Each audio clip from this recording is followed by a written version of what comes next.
ശ്രീ ഡിനി, കഴിഞ്ഞ കുറേ നാളുകളായി ശബരിമല സ്വർണ്ണപ്പാളി വിഷയത്തിൽ വലിയ രീതിയിലുള്ള ദുരൂഹതകൾ തന്നെയാണ് നിലനിൽക്കുന്നത്.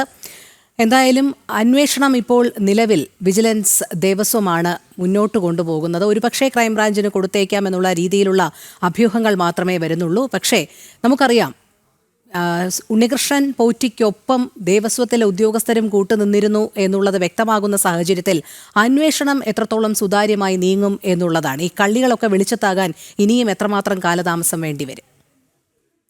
തീർച്ചയായിട്ടും മാം, ഇതിനകത്ത് നമ്മൾ മനസ്സിലാക്കേണ്ടുള്ളത് ഇത് വെറും ഒരു പോറ്റിയുടെ ഒരു ഇഷ്യൂ മാത്രമല്ല. ഞാൻ ഇതിനെ കാണുന്നത്, നോക്കൂ, ഇതിനകത്ത് എന്തൊക്കെയാണ് സംഭവിച്ചിട്ടുള്ളത്. അതായത് ഭഗവാന്റെ സ്വന്തം ആള് എന്ന് കാണിച്ച് യഥാർത്ഥ വിശ്വാസികളെ പറ്റിച്ചുകൊണ്ട് നടക്കുന്ന കുറെ, ഇപ്പം ഇവരുടെ ഭാഷയിൽ പറഞ്ഞ അവതാരങ്ങൾ എന്ന് വേണമെങ്കിൽ പറയാം, അങ്ങനത്തെ ഒരു കുറെ ടീമുകൾ ഉണ്ട്.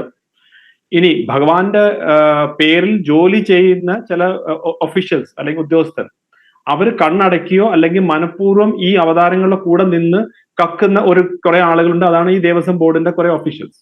ഇനി ഇവരെയൊക്കെ നിയന്ത്രിക്കുന്നത് വിശ്വാസം ലേശം പോലും ഇല്ലാതെ പല കാരണങ്ങൾ കണ്ടെത്തി എങ്ങനെയെങ്കിലും ശബരിമലയെ നശിപ്പിക്കാൻ നടക്കുന്ന ഒരു സർക്കാർ. അപ്പൊ ഈ മൂന്ന് പേരും കൂടെ ചേർന്നിട്ടുള്ള ഒരു പദ്ധതിയാണ് ഇപ്പൊ നമ്മൾ കണ്ടുകൊണ്ടിരിക്കുന്നത്, ഇപ്പൊ ശബരിമല നടക്കുന്നത്. അതേപോലെ തന്നെ പല ക്ഷേത്രങ്ങളും നടക്കുന്നുണ്ട്. അതുകൊണ്ട് തന്നെ ഇതിനെ വെറും ഒരു ഏതെങ്കിലും ഒരു ദേവസ്വം ബോർഡിന്റെ ഒരു അന്വേഷണം നടന്നുകൊണ്ട് അല്ലെങ്കിൽ ദേവസ്വത്തിന്റെ വിജിലൻസ് അന്വേഷിച്ചുകൊണ്ട് ഒരു സംഭവം നടക്കാൻ പോകുന്നുള്ളത് നമുക്ക് എല്ലാവർക്കും അറിയാം. ഇതൊരു വെറും ഒരു കണ്ണിൽ എന്താ പറയുക പൊടിയിടുന്നുള്ള രീതിയിലേക്ക് മാത്രമുള്ള ഒരു കാര്യമാണ്. കാരണം അന്വേഷിക്കേണ്ടത് ദേവസ്വം ബോർഡിന്റെ ഇഷ്യൂസിനാണ് നമ്മൾ അന്വേഷിക്കുന്നത് ദേവസ്വം ബോർഡിന്റെ ഉള്ളിലുള്ള ആളുകളാണ്. അപ്പൊ എന്ത് കാര്യമാണ് കിട്ടാൻ പോകുന്നത്? ഒന്നും കിട്ടാൻ പോകുന്നില്ല. അതുപോലെ തന്നെ ഇനി കേരള പോലീസിന്റെ അല്ലെങ്കിൽ കേരള വിജിലൻസിന്റെ ഭാഗത്ത് നിന്നാലും അവരും സംരക്ഷിക്കാൻ പോകുന്ന ഇതേ, നമ്മൾ ഇതിന് മുൻപ് കണ്ടിട്ടില്ല, എത്രയോ കേസുകൾ ഇങ്ങനെ വന്നിട്ടുണ്ട്. ഏതെങ്കിലും ഒരു കേസിന് അതിന്റെ എന്തെങ്കിലും ഒരു ലോജിക്കൽ ആയിട്ടുള്ള ഒരു കൺക്ലൂഷനിലേക്ക് പോയിട്ടുണ്ടോ? ഒരിക്കലും പോയിട്ടില്ല. കാരണം ഇവിടെ ഞാൻ നേരത്തെ പറഞ്ഞ പോലെ പലരുടെയും താല്പര്യങ്ങൾ ഇവിടെ സംരക്ഷിക്കപ്പെടേണ്ടിയുണ്ട്. അതുകൊണ്ട് തന്നെ ഈ ഏതൊരു ഏജൻസി കേരളത്തിന്റെ ഉള്ളിലായാലും ശരി, അവർ ചെയ്താൽ അതിനകത്ത് ഒരു രീതിയിലുള്ള ഒരു ജസ്റ്റിസും വരാൻ പോകുന്നില്ല. അതുകൊണ്ട് തന്നെയാണ് ഭാരതീയ ജനതാ പാർട്ടി പറഞ്ഞത്, നമ്മളൊരു കേന്ദ്ര ഏജൻസീസ് കൊണ്ട് ചെയ്താൽ മാത്രമേ ഇതിനകത്ത് ഒരു സത്യം പുറത്തു വരൂ. ഒരു കാരണം ഞാൻ നേരത്തെ പറഞ്ഞ പോലെ ഇവിടുത്തെ ആളുകളെ സംരക്ഷിക്കുക എന്നുള്ള ഒരു കാര്യം കൊണ്ടാണ്. രണ്ടാമത്, ഈ വിഷയം വെറും കേരളത്തിൽ മാത്രം നിൽക്കുന്ന ഒരു വിഷയമല്ല. ഈ സ്വർണമായിട്ട് ഹൈദരാബാദിൽ പോയിരിക്കുന്നു, ബാംഗ്ലൂരിൽ പോയിരിക്കുന്നു, ചെന്നൈയിൽ പോയിരിക്കുന്നു. അപ്പൊ പല മൾട്ടി സ്റ്റേറ്റ് ഇഷ്യൂസ് ഉണ്ട്.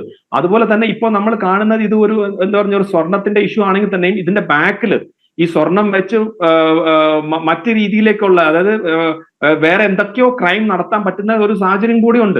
അപ്പൊ അങ്ങനെ എന്തെങ്കിലുമൊക്കെ ഉണ്ടോ എന്ന് കൂടി അന്വേഷണമെങ്കിൽ തീർച്ചയായിട്ടും കേന്ദ്ര ഏജൻസീസ് വന്നാൽ മാത്രമേ അത് സാധിക്കൂ. അതുകൊണ്ടാണ് ഇന്നത്തെ ഈ അവസ്ഥയിൽ ഇപ്പം ഈ കാണിക്കുന്ന, ഇന്നലെ ഒരു 4-5 മണിക്കൂർ അദ്ദേഹത്തിനെ ചോദ്യം ചെയ്തു എന്നൊക്കെ പറഞ്ഞ് ചെയ്യുന്ന കാര്യത്തിലൊന്നും നമുക്കൊരു വിശ്വാസമില്ല. നമുക്ക് മാത്രമല്ല, വിശ്വാസികൾക്ക് പോലും ഇത് ശബരിമലയെ നശിപ്പിക്കുന്ന എന്നുള്ള രീതിയിൽ മാത്രമേ ഇത് കാണാൻ സാധിക്കൂ. കാരണം ഇതിനകത്ത് പല ഉന്നത ആളുകളും അതിനകത്ത് ഉണ്ട് എന്നുള്ളത് ഒരു സംശയമില്ല. ഒന്ന് ആലോചിച്ച് നോക്കൂ, നമ്മളൊക്കെ ശബരിമലയിൽ പോകുന്ന വ്യക്തികളാണ്. എത്രയോ പ്രാവശ്യം ഞാനിപ്പോ ഈ വിഷു കാലത്ത് വരെ പോയി, അവിടെ താഴെ ഒരു രൂപ പോലും കിടക്കുകയാണെങ്കിൽ, ഒരു നാണയം പോലും കിടക്കുകയാണെങ്കിൽ വിശ്വാസികൾ എടുത്ത് അത് എവിടെയെങ്കിലും സൈഡിലോട്ട് വെക്കുക, അല്ലെങ്കിൽ ആ കിടക്കുന്ന കാണിക്ക വഞ്ചിയിലിടുകയാണ്.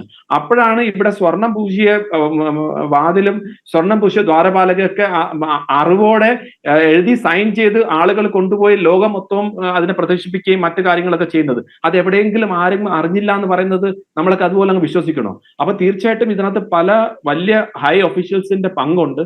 അതുകൊണ്ട് തന്നെയാണ് ഞങ്ങൾ ഒരിക്കൽ കൂടി പറയുന്നത്, ഇതിനകത്ത് കേന്ദ്ര ഏജൻസീസിന്റെ അന്വേഷണം ഉണ്ടെങ്കിൽ മാത്രമേ കൃത്യമായിട്ട് ആ ഗൂഢാലോചനയും കൃത്യമായിട്ട് ഇത് എത്ര വർഷങ്ങളായിട്ട് നടക്കുന്നുണ്ട്. 98-ലാണ് ശ്രീ വിജയമാല്യ ഇത് കൊടുത്തിട്ടുള്ളത്. പക്ഷെ അതിന് മുൻപും അതിന് കഴിഞ്ഞിട്ടുള്ള ഇഷ്യൂസിലൊക്കെ എന്തൊക്കെയാണ് നടന്നിട്ടുള്ളതെന്നുള്ള ഒരു ക്ലിയർ പിക്ചർ കിട്ടണമെങ്കിൽ ഈ ഒരു സമഗ്രമായിട്ടുള്ള ഒരു അന്വേഷണം വേണം.